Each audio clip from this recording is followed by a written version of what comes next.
जय हिंद। आज का आपका क्लास होने वाला है रेलवे ग्रुप डी का। और इसके एग्जाम में टोटल आपका 100 प्रश्न पूछा जाता है, जिसमें से जीके का 20 क्वेश्चन, साइंस का 25, मैथ का 25, रीजनिंग का 30। ये चारों मिलाकर जो इसका एग्जाम होता है, टोटल 100 क्वेश्चन का रेलवे ग्रुप डी का एग्जाम होता है। मैं कहूंगा साथियों, रेलवे ग्रुप डी में आप एक सीट पक्की करना चाहते हैं और इस बार सिलेक्शन लेना चाहते हैं, तो आज का यह क्लास आपके लिए बहुत ही इंपॉर्टेंट होने वाला है। आप पहली बार एग्जाम देने जा रहे हो 2026 में, आपने फॉर्म डाला है, तो आज का यह क्लास आपके लिए वरदान साबित होने वाला है, क्योंकि आज के इस क्लास में आपको ऐसा प्रश्न बताया जाएगा जो कि सीधे इस बार के रेलवे ग्रुप डी में पूछा जाएगा। तो आज का आपका पहला प्रश्न है जो कि सीधे आपकी एग्जाम में आने वाला सवाल है, भारत का राष्ट्रीय गान किसने लिखा है। एकदम इंपॉर्टेंट सवाल है, भारत का राष्ट्रीय गान किसने लिखा है। यह जो सवाल है यह रेलवे ग्रुप डी में रिपीट हो चुका सवाल है, आपके एग्जाम में पूछा जाने वाला सवाल है। तो सभी को पता है भारत का राष्ट्रीय गान किसने लिखा था, रविन्द्रनाथ टैगोर ने लिखा था। किसने लिखा था, रविन्द्रनाथ टैगोर ने लिखा था, सभी को पता है। इसका बी ऑप्शन क्या हो जाएगा, बिल्कुल राइट हो जाएगा। अगर राष्ट्रीय गान की जगह आप उससे पूछ दे राष्ट्रीय गीत किसने लिखा था, राष्ट्रीय गीत कहने का मतलब है वंदे मातरम किसने लिखा था। वंदे मातरम किसने लिखा था, तो याद रखिएगा वंदे मातरम बंकिम चंद्र चट्टोपाध्याय ने लिखा था। वंदे मातरम किसने लिखा था, बंकिम चंद्र चट्टोपाध्याय ने लिखा था। याद रखिएगा, ये जो क्वेश्चन है ये सीधे आपके रेलवे ग्रुप डी में पूछा जाने वाला सवाल है। मैं कहूंगा साथियों, अगर आप पहली बार एग्जाम देने जा रहे हो तो आज का यह जो क्लास है आपके लिए बहुत ही इंपॉर्टेंट होगा। भारत का राष्ट्रीय गान किसने लिखा था, बंकिम चंद्र। भारत का राष्ट्रीय गीत वंदे मातरम किसने लिखा था, बंकिम चंद्र चट्टोपाध्याय। राष्ट्रीय गान या जन गण मन पूछेगा तो रविन्द्रनाथ टैगोर हो जाएंगे। ठीक है, ये सारे इंपॉर्टेंट सवाल है और इस बार के एग्जाम में पूछा जाएगा। और भी आपको क्लियर कर दे कहां कहां से प्रश्न पूछे जाते हैं। जैसे में संविधान से हो गया, संविधान से रेलवे ग्रुप डी में 2-3 प्रश्न पूछा जाता है। जैसे में संविधान से क्या क्या करंट अफेयर से भी प्रश्न पूछे जाते हैं, तो संविधान से क्या क्या प्रश्न पूछे जाते हैं वो आपको पहले हम क्लियर कर देते हैं। जैसे में संविधान सभा का पहला बैठक कब हुआ था, तो याद रखिएगा 9 दिसंबर 1946 ईस्वी को संविधान सभा का पहला बैठक हुआ था। संविधान सभा का पहला बैठक कब हुआ था, तो 9 दिसंबर 1946 ईस्वी को संविधान सभा का पहला बैठक। ऐसा ऐसा सवाल आपके रेलवे ग्रुप डी में पूछा जाता है। ठीक है, 2 नंबर सवाल को देख लेते हैं जो कि आपके लिए बहुत इंपॉर्टेंट है। जन गण मन पहली बार कब गाया गया था। देखिए, जन गण मन से ऊपर ही रिलेटेड प्रश्न और यहाँ पर भी रिलेटेड प्रश्न, यानी ये सब प्रश्न आपके रेलवे ग्रुप डी में पूछा जाता है। तो आप ऐसे प्रश्नों को थोड़ा अच्छे से देख लीजिएगा जो कि आपके एग्जाम में आने का संभावना है। जन गण मन पहली बार कब गाया गया था, तो याद रखिएगा इसको गाया गया था, पूरी डेट की बात करें तो 27 दिसंबर 1911 ईस्वी को गाया गया था। 27 दिसंबर 1911 ईस्वी को जन गण मन को पहली बार गाया गया था। याद रखिएगा साथियों, जन गण मन को पहली बार कब गाया गया था, तो 27 दिसंबर 1911 ईस्वी को एक कलकत्ता अधिवेशन हो रहा था। क्या हो रहा था, कलकत्ता अधिवेशन हो रहा था, उसमें जनगण मन को पहली बार गाया गया था। आपके एग्जाम में पूछा जाएगा जनगण मन को कब गाया गया था, तो 27 दिसंबर 1911 ईस्वी को कलकत्ता अधिवेशन में गाया गया था। ठीक है, 1905 ईस्वी में क्या हुआ था, तो 1905 ईस्वी में आपका बंगाल विभाजन हुआ था। 1905 में क्या हुआ था, बंगाल विभाजन हुआ था। किसने किया था, लॉर्ड कर्जन ने किया था। आपके एग्जाम में पूछा जाएगा बंगाल विभाजन किसने किया था, लॉर्ड कर्जन ने किया था। बंगाल विभाजन किसने किया था, लॉर्ड कर्जन ने किया था। कब किया गया था, तो 1905 ईस्वी में किया गया था। फिर आपके एग्जाम में एक और सवाल बनता है, बंगाल विभाजन को रद्द कब किया गया था, तो 1911 ईस्वी में बंगाल विभाजन को रद्द किया गया था। अब पूछेगा 1920 से सवाल पूछेगा, असहयोग आंदोलन कब हुआ था। असहयोग आंदोलन कब हुआ था, याद रखिएगा असहयोग जो आंदोलन हुआ था वह आपका 1920 ईस्वी में हुआ था। किसके द्वारा किया गया था, तो महात्मा गांधी जी के द्वारा आपका असहयोग आंदोलन किया गया था। जब असहयोग आंदोलन हो रहा था तो 5 फरवरी 1922 ईस्वी को चौरी चौरा कांड हो गया था उत्तर प्रदेश के गोरखपुर जिला में, जहां पर 22 पुलिसकर्मियों को जिंदा जला दिया गया था चौरी चौरा कांड में। तो पूछता है आपके एग्जाम में चौरी चौरा कांड कब हुआ था, तो 5 फरवरी 1922 ईस्वी को चौरी चौरा कांड हुआ था। याद रखिएगा, ये सीधे आपके रेलवे ग्रुप डी में पूछा जाने वाला सवाल है। मैं कहूंगा साथियों, आज का जो क्लास होने वाला है दोस्तों में आपके रेलवे ग्रुप डी से इंपॉर्टेंट सवाल होने वाले हैं, ठीक है ना। चलिए, और अभी तक आप लोग रेलवे ग्रुप डी के व्हाट्सएप ग्रुप में नहीं जुड़े, जैसे में जो भी क्लास होगा बाबू आपको व्हाट्सएप ग्रुप में सबसे पहले पता चलेगा, जो भी वैकेंसी आएगी सबसे पहले पता चलेगा, पीडीएफ जो रहेगा आपको सारा व्हाट्सएप ग्रुप में ही डाला जाता है, ठीक है। तो आप ग्रुप में जुड़ना चाहते हैं तो 9334517119 यह मेरा व्हाट्सएप नंबर है। इस पर आपको क्या करना है, रेलवे ग्रुप डी लिखकर मैसेज करना है, रेलवे ग्रुप डी, या सीधे ग्रुप डी भी मैसेज कीजिएगा तो आपके पास लिंक चला जाएगा। इस पर आपको ग्रुप डी लिखकर मैसेज करना है। इस पर आपको क्या लिखकर मैसेज करना है, ग्रुप डी, जिस चीज का आप तैयारी करें उसका लिखकर मैसेज करना है, ग्रुप डी का लिखकर मैसेज करना है। उसके बाद आपको आपके पास एक लिंक जाएगा, लिंक पर क्लिक करेंगे तो आप व्हाट्सएप ग्रुप में ज्वाइन हो जाएंगे, ठीक है। तो यह तो जुड़ने का नंबर हो गया। फिलहाल इसका स्क्रीनशॉट लेकर क्लास को पहले पूरा देखिए, ठीक है।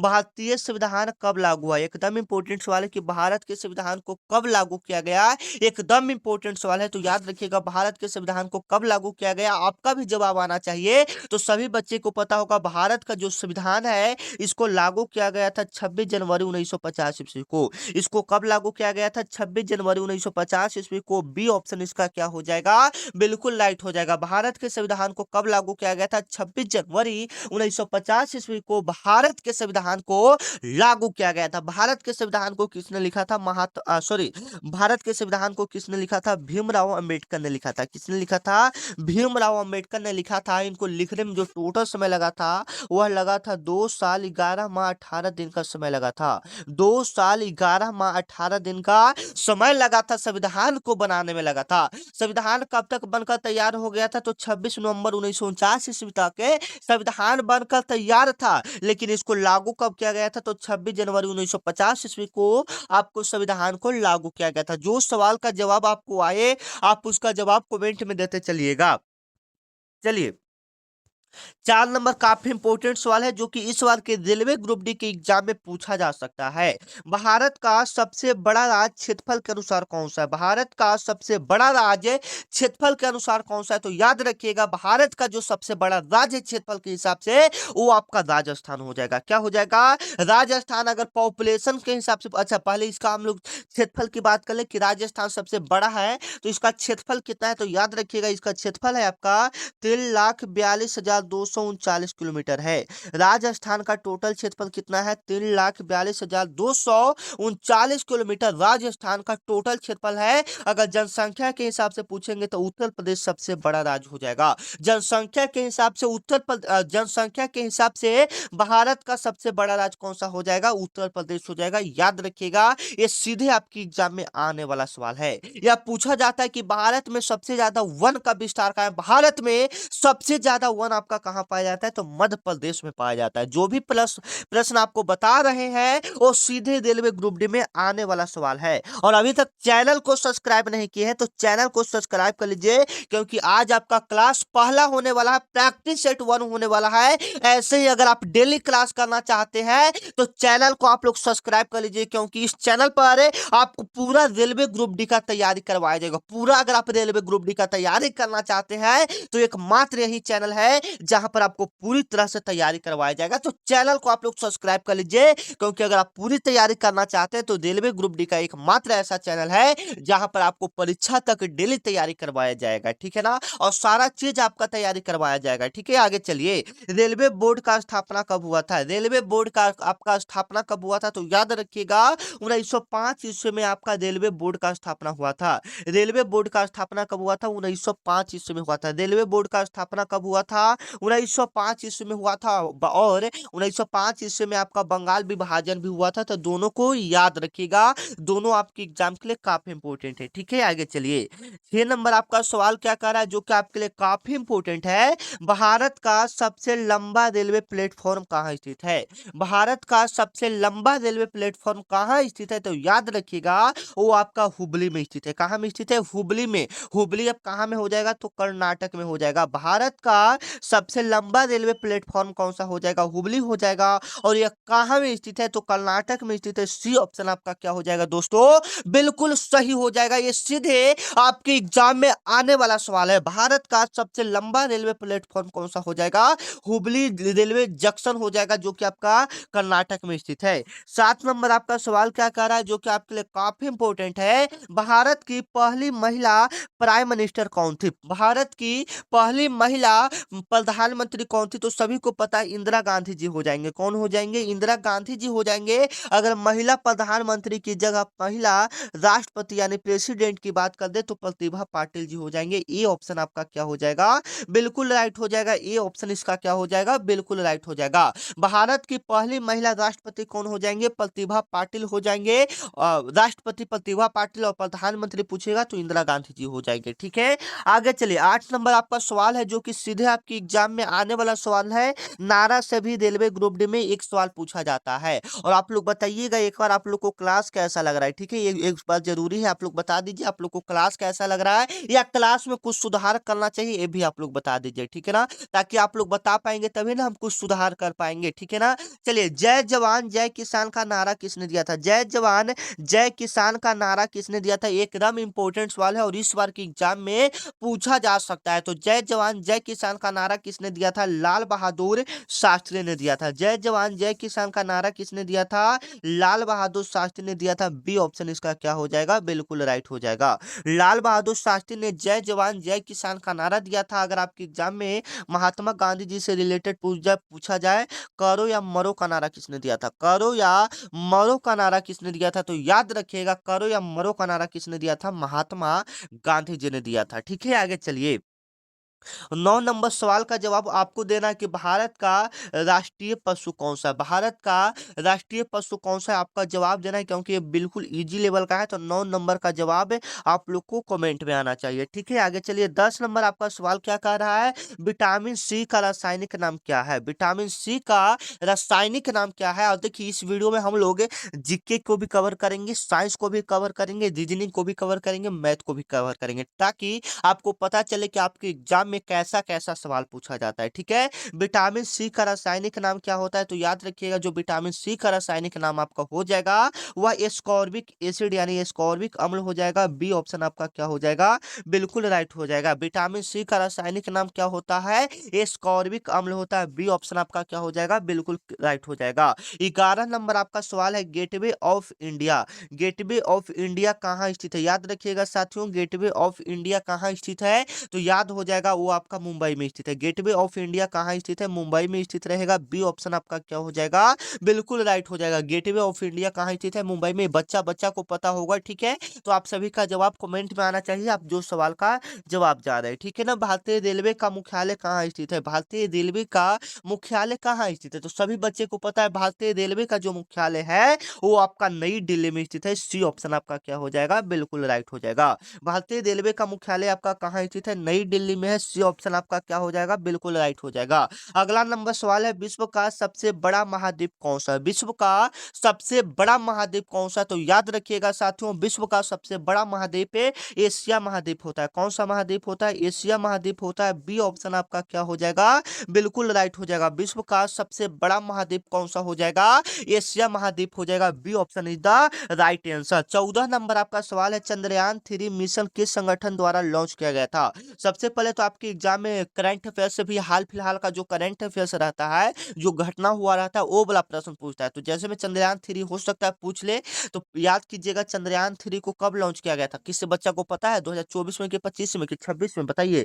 26 तो अभी आया ही है, तो बताइएगा आप लोग। ठीक है, यह किसके द्वारा लॉन्च किया गया था, ये आपको हम अभी याद करवा देते हैं। ठीक है ना, तो यह आपको इसरो द्वारा लॉन्च किया गया था। चंद्रयान 3 किसके द्वारा लॉन्च किया गया था? इसरो के द्वारा लॉन्च किया गया था। ठीक है, चंद्रयान 3 किसके द्वारा लॉन्च किया गया था? इसरो के द्वारा लॉन्च किया गया था। ठीक है ना, चलिए।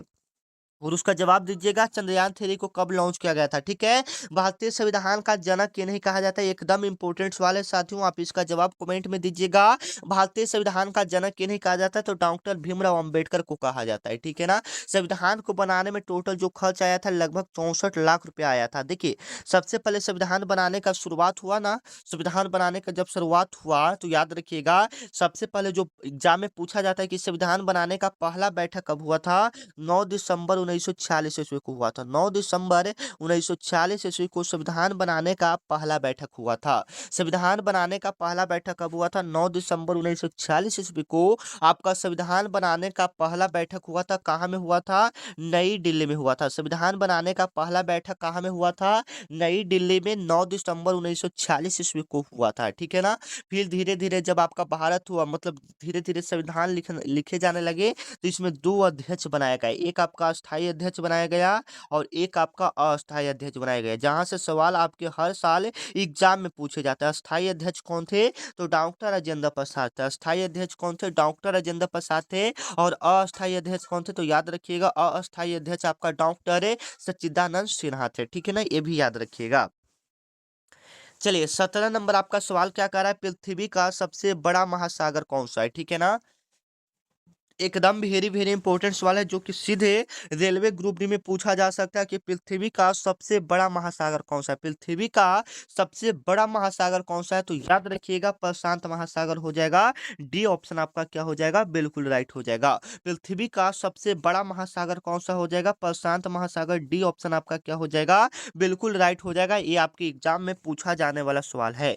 18 नंबर आपका सवाल क्या है, सत्यमेव जयते कहाँ से लिया गया है। सत्यमेव जयते कहाँ से लिया गया है, याद रखिएगा साथियों, मुंडक उपनिषद से लिया गया है। सत्यमेव जयते कहाँ से लिया गया है, मुंडक उपनिषद से लिया गया है। सी ऑप्शन आपका बिल्कुल करेक्ट हो जाएगा। सत्यमेव जयते कहाँ से लिया गया है, तो मुंडक एक उपनिषद है जहां से आपका लिया गया है। ठीक है ना। 19 नंबर आपका सवाल क्या कर रहा है, भारतीय रिजर्व बैंक जो आरबीआई बैंक है, जो पैसा छापता है, उसका स्थापना कब हुआ था। आरबीआई बैंक का स्थापना हुआ था 1 अप्रैल 1935 ईस्वी को हुआ था। इसका स्थापना 1 अप्रैल 1935 ईस्वी को, और इसका जो मुख्यालय है वो कहाँ में है, मुंबई में है। अगर इसका राष्ट्रीयकरण की बात करेगा तो इसका राष्ट्रीयकरण आपका 1949 में हुआ था। इसका राष्ट्रीयकरण कब हुआ था, 1949 ईस्वी में हुआ था। ठीक है, 1930 ईस्वी में आपका दांडी मार्च हुआ था, याद रखिएगा। चलिए 20 नंबर आपका सवाल है साथियों, पंचायती राज व्यवस्था को संविधान में किस संशोधन द्वारा जोड़ा गया है।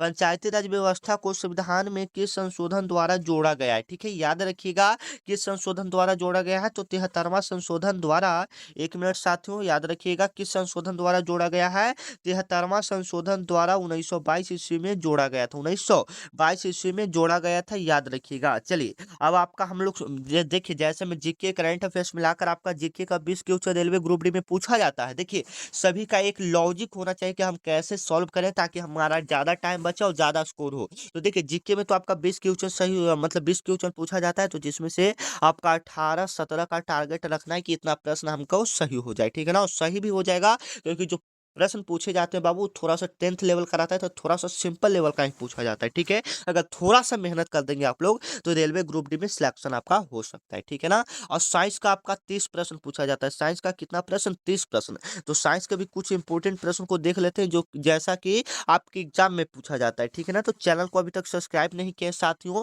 तो सब्सक्राइब कर लीजिएगा, क्योंकि इसी पर आपको डेली रेलवे ग्रुप डी का क्लास होगा। अगला नंबर सवाल है कि बल का एसआई मात्रक क्या होता है। आप लोग कमेंट में जवाब दीजिएगा, बल का एसआई मात्रक क्या होता है। बिल्कुल राइट आंसर आप लोग का रहा है, बल का एसआई मात्रक क्या होता है, न्यूटन होता है ना, बिल्कुल राइट आंसर है। बल का एसआई मात्रक क्या होता है, न्यूटन होता है। बी ऑप्शन आपका क्या हो जाएगा, बिल्कुल राइट हो जाएगा।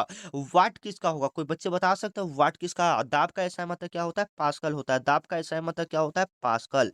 दाब का एसआई मात्रक क्या होता है, पास्कल हो जाता है, याद रखिएगा। ठीक है ना, दाब का एसआई मात्रक क्या होता है, पास्कल। 2 नंबर आपका सवाल है, जो कि आपके लिए काफी इंपोर्टेंट है, मानव शरीर में सबसे बड़ी ग्रंथि कौन सा है। मानव शरीर की सबसे बड़ी ग्रंथि आपका कौन सा हो जाएगा, यकृत हो जाएगा, जिसको हम लोग क्या बोलते हैं, लीवर बोलते हैं। मानव शरीर की सबसे बड़ी ग्रंथि कौन सा हो जाएगा, यकृत, जिसे हम लोग लीवर भी बोलते हैं। सी ऑप्शन आपका क्या हो जाएगा, बिल्कुल राइट हो जाएगा। 3 नंबर आपका सवाल है, जो कि सीधे इस बार के एग्जाम में पूछा जा सकता है कि प्रकाश का परावर्तन किस सतह से अधिक होता है। मतलब जब प्रकाश का परावर्तन रिफ्लेक्स होता है, तो सबसे ज्यादा किस सतह से होता है, खुरदरी सतह से होता है या चिकनी सतह से होता है? तो सबसे ज़्यादा चिकनी सतह से होता है। और सबसे ज़्यादा किस सतह से? चिकनी सतह से होता है। बी ऑप्शन आपका क्या हो जाएगा? बिल्कुल राइट हो जाएगा। वो सबसे ज़्यादा किस सतह से होता है? चिकनी सतह से होता है।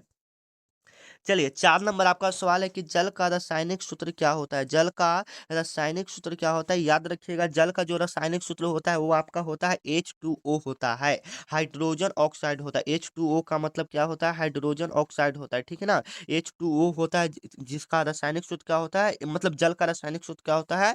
H2O होता है, जिसे हाइड्रोजन ऑक्साइड भी बोला जाता है। इसमें पूछा जाता है कि जल एवं ऑक्सीजन का अनुपात कितना होता है? तो 2:1 होता है इसमें। और जल एवं ऑक्सीजन का अनुपात कितना होता है? तो 2:1 होता है। CO2 की बात करें तो CO2 वायुमंडल में लगभग कितना परसेंट पाया जाता है? CO2 कहने का मतलब है कार्बन डाइऑक्साइड। कार्बन डाइऑक्साइड वायुमंडल में कितना परसेंट पाया जाता है? याद रखिएगा, 0.003% पाया जाता है। ठीक है ना? H2SO4 की बात करें तो H2SO4 क्या है? आपका सल्फ्यूरिक एसिड है, ठीक है? याद रखिएगा। O2 की बात करेंगे तो O2 आपका ऑक्सीजन है, जो कि वायुमंडल में 21% पाया जाता है, ठीक है ना?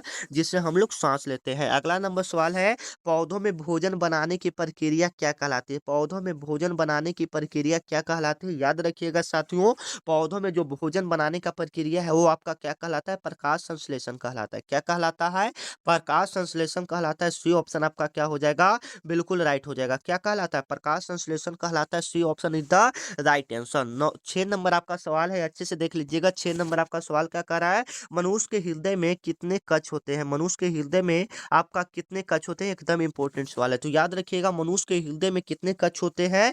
4 कक्ष होते हैं। मनुष्य के हृदय में कितने कक्ष होते हैं? 4 कक्ष होते हैं। याद रखिएगा, एकदम इंपॉर्टेंट सवाल है और आपके रेलवे ग्रुप डी में पूछा जाने वाला सवाल है। 7 नंबर आपका सवाल है कि ध्वनि किस माध्यम में नहीं चल सकती है? ध्वनि किस माध्यम में नहीं जा सकता है? ठीक है ना? ये आपका सवाल कह रहा है, ये इंपॉर्टेंट है, अच्छे से देख लीजिएगा। तो देखिए, ध्वनि तो ठोस में आपका आवाज करेगा, ठीक है? द्रव में भी आपका आवाज करेगा, गैस में भी करेगा, लेकिन निर्वात में ध्वनि नहीं चल सकता है, ठीक है ना? 7 का डी ऑप्शन क्या हो जाएगा? बिल्कुल राइट हो जाएगा।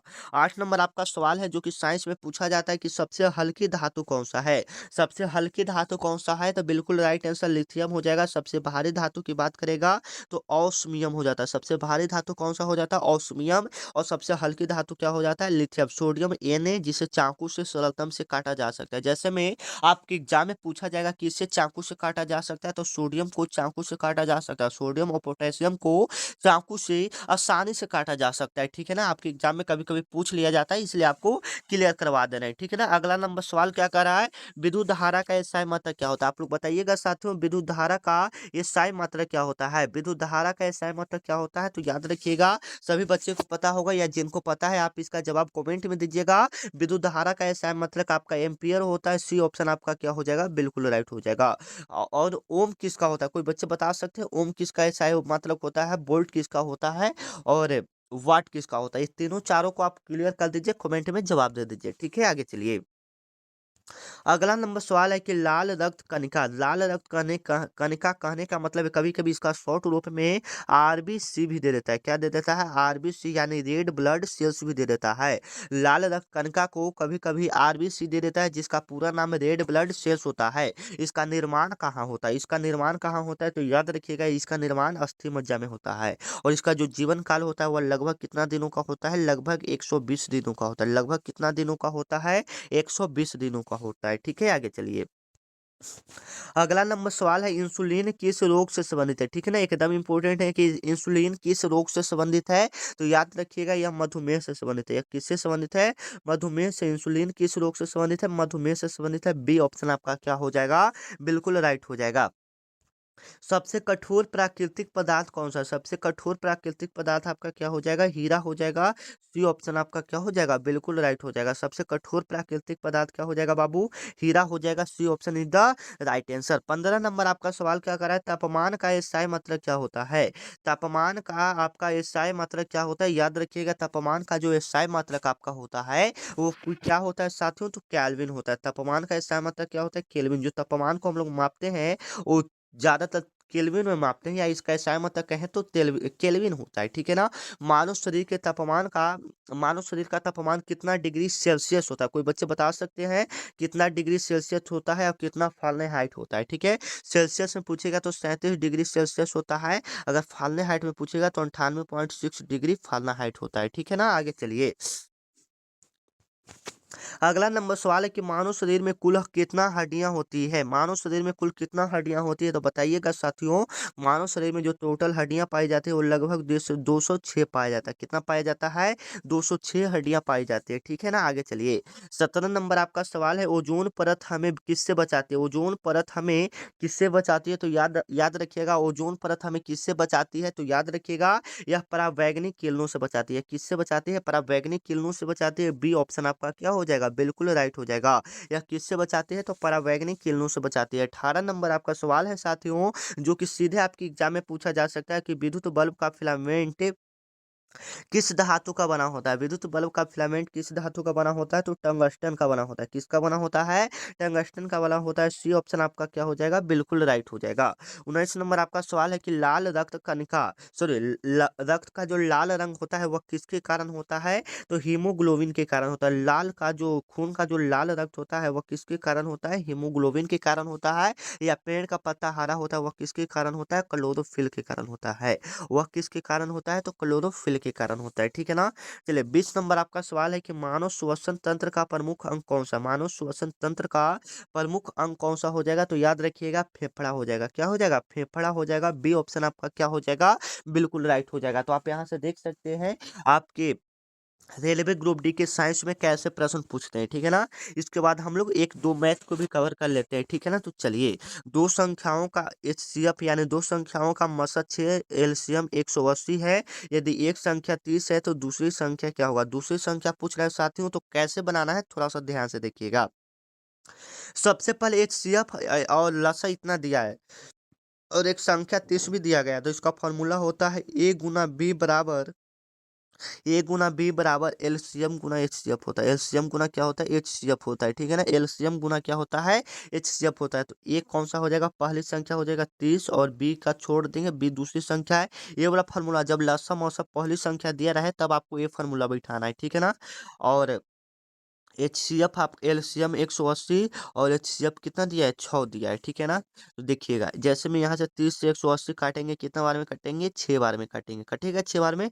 तो बी बराबर 6 6 कितना हो जाएगा? 36। तो देख सकते हैं 36 ऑप्शन आपका बिल्कुल राइट हो गया। ए ऑप्शन आपका क्या हो गया? बिल्कुल राइट हो गया। मैथ में भी जो क्वेश्चन पूछा जाता है साथियों, वो थोड़ा सिंपल लेवल का पूछा जाता है, ठीक है ना। तो आप थोड़ा सा याद कर लीजिएगा, क्योंकि इस वीडियो में हम लोग GK math Hindi GK math reasoning को कवर करेंगे, ठीक है ना।